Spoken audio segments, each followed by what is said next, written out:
송파 세모녀 사망 사건으로 건강보험료 부과체계를 손보겠다고 한 정부가 3년이 넘도록 안을 내놓지 않고 있는데요. 최근 더불어민주당에서 개편안을 내놓으면서 정치권에서도 논의가 활발해지고 있습니다. 이 안을 마련한 더불어민주당 정책위원회 부의장이시죠. 김종대 전 국민건강보험공단 이사장과 자세한 말씀 나눠보겠습니다. 김종대 이사장님. 예, 안녕하십니까. 자, 더불어민주당이 건보료 개편안 내놓았는데요. 핵심은 한마디로 어떻게 표현할 수 있을까요? 지금 현재 보험료를 부과하는 것이 사람마다 다 다릅니다. 어떤 사람은 봉급에 대고 어떤 사람은 재산이나 자동차에 대해서 보험료를 매기고 또 어떤 사람은 나이가 몇 살이냐 성별이 뭐냐에 따라서 보험료를 내고 같은 소득 능력이 없는 어린이나 학생끼리 노인도 어떤 사람은 보험료를 내고 안 내는 등 이게 천차만별입니다. 그래서 이것을 하나의 잣대로 보험료를 부담해야 된다. 그런 원칙에서 세계 보편의 원칙인 소득을 기준으로 해서 보험료를 부과하자 하는 것이 핵심입니다. 소득을 중심으로 통일하자 한 말씀으로 이렇게 되는 거군요. 예. 그렇습니다. 그러니까 왜 이렇게 해야 되는 건가요? 병원에 가면 진료를 받는 기준은 누구나 다 동일합니다. 예. 동일한데 보험료를 내는 기준이 다 형평성과 공정성이 없으니까 따로따로니까 민원이 작년의 경우면 한 6,700만 건이랍니다. 보험료를 둘러싼 민원이. 그래서 보험제도가 수용성이 떨어져서 제도의 존립이 위기의 상태에 놓여 있다. 이런 판단에서 그렇게 고치지 않으면은 안 되는 시점에 와 있습니다. 예. 그러면 소득 중심의 건보료 이렇게 되면 소득의 대상은 어떻게 되는 건가요? 국가가 인정하는 모든 소득을 보험료 부과의 대상으로 삼고 있습니다. 일반 임금소득, 사업소득, 금융소득, 이 양도, 상속 등 전반적으로 국가가 정하는 소득에 보험료를 부과하고 대신에 지금 전세나 월세나 자동차나 나이가 몇 살이냐 성별에 따라서 이렇게 부과하는 그 기준은 소득이 발생하지 않은데도 불구하고 보험료를 부과하는 것이기 때문에 그것은 폐지하는 겁니다. 예. 김 이사장님께서 이사장직에서 퇴임하실 때 또 화제가 되지 않았습니까? 그러니까 당시에 현행 체계로는 재산이 5억이 넘는데도 건보료는 0원이다. 본인의 사례를 들면서 문제가 많다는 문제 제기를 하셨는데요. 네. 그럼 바뀐 안대로 하게 되면 김 이사장님은 얼마나 내게 되시는 거예요? 저는 지금 현재 평균 보험료가 우리나라의 작년도 현재 한 10만 원 됩니다. 세대당. 한 2배 가까이 될 겁니다. 예. 그러면 이 더민주 안대로 가게 되면 몇 년 전에 우리 사회를 떠들썩하게 했던 송파 세모녀의 경우에는 얼마를 내게 되는 건가요?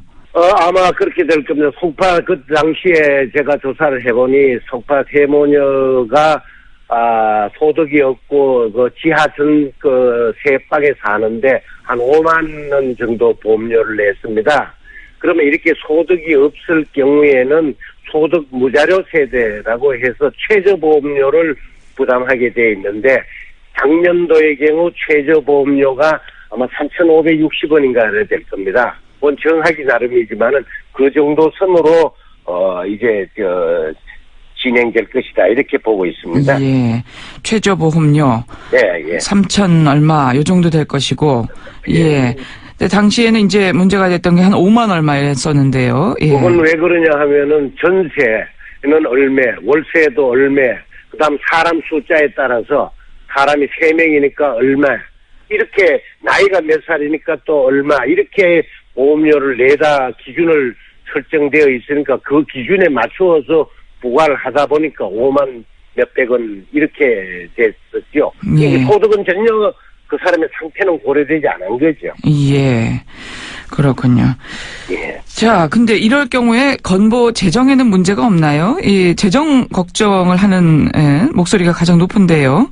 네. 그거는 현재 작년도가 전체 보험료가 44조 3천억이었습니다. 네. 보험 재정이. 그래서 시뮬레이션을 해본 결과 44조 3천억 그대로 맞춰 놨더라도 문제가 없는 것이 아까 얘기했던 자동차나 소득이 나오지 않는 지금 그 재산에 부과하는 게 약 85조 됩니다. 연간 소득이.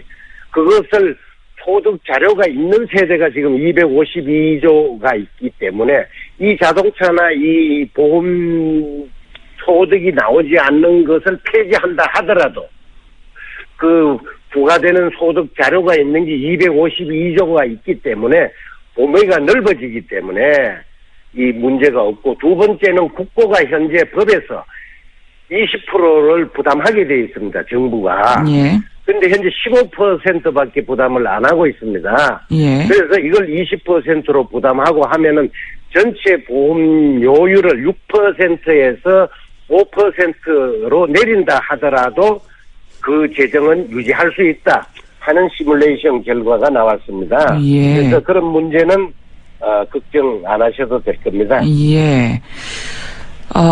그리고요. 소득 파악이 과연 가능할까? 그러니까 제대로 할 수 있을까? 뭐, 이런 문제도 지금 제기가 되고 있는데요. 예. 사실입니다.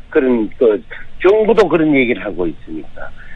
이제 여기 하나 분명히 해야 될 건 소득 파악이라는 것은 과거도 불가능했고 현재도 불가능하고 미래도 어렵다고 봅니다. 다만 이 정책에 쓰는 자료는 공적 소득 자료 확보를 얘기하는 겁니다. 공적으로 국가가 소득을 알아볼 수 있는 자료를 얼마나 가지고 있고 또 이것이 실제 얼마나 부합하느냐 하는 문제지, 소득 파악이라는 어디는 쓰고 있지 않습니다. 그런데 현재 건강보험공단이 2013년 말 확인하고 있는 소득 자료가 92.2%입니다. 예. 여기에는 퇴직 소득이나 양도, 상속, 증여 이런 그 소득 자료는 국세청이 또 보유하고 있습니다. 예. 그래서 이런 것을 합하면은 95% 이상 공적 소득 자료를 가지고 있고 현재도 예. 이 내용은 전문가들에 따르면 OECD 어느 국가보다도 양호하다 하는 얘기입니다. 우리 상태가. 예. 특히 현금이나 신용카드 사용률이 78.3%였습니다. 이게 언제 현재냐면 2012년 현재인데 지금은 아마 85%, 90%까지 육박하지 않나 이래 생각을 하고 있고, 또 자영업자 소득 신고율이 96.9%입니다. 예. 2011년도 거의 100% 상태로 육박을 하고 있습니다. 그래서 정부도 현재 이 자료를 가지고 쓰고 있어요. 예. 그러니까 그런 부분에 있어서는 어느 정도의 현실과 부합하냐 하는 문제는 있을 수 있습니다만은 이 정책으로 수립하는 데는 아무 걱정이 없다. 이렇게 생각합니다. 그러니까 얼핏 듣기에는 이 소득으로만 매게 되면 당장 임금 근로자만 불이익을 당하는 게 아니냐, 뭐 숨겨진 재산 샅샅이 찾아내지도 못하는 거 아니냐, 뭐 이런 얘기도 나오는데, 예. 전혀 그렇지 않습니다. 그렇지 않다. 네. 한 95%까지는 소득 파악이 가능하다 이런 말씀이시고요. 왜 그러냐면 특히 임금 소득자가 에 대해서 얘기를 하시는데 이건 내용을 잘 좀 파악을 하시는 게 좋습니다. 왜냐하면 임금소득자가 전체 임금소득자 중에서 다른 소득이 없는 순수 임금소득자가 86.5%입니다. 예. 이 86.5%는 소득 기준으로 보험료를 부과하면 100%가 다 내려갑니다. 이게 100%가. 왜 그러냐 하면은, 국고에서 15% 부담하던 것을 법에 따라서 20%를 다 부담하게 되지요. 그 다음에 보험료를 부과하지 않든 소득이 있으면서도 부과하지 않는 소득에서 부과하기 때문에 임금소득자는 자연히 순수 임금소득자는 부담이 내려갈 수밖에 없지요. 일단. 예.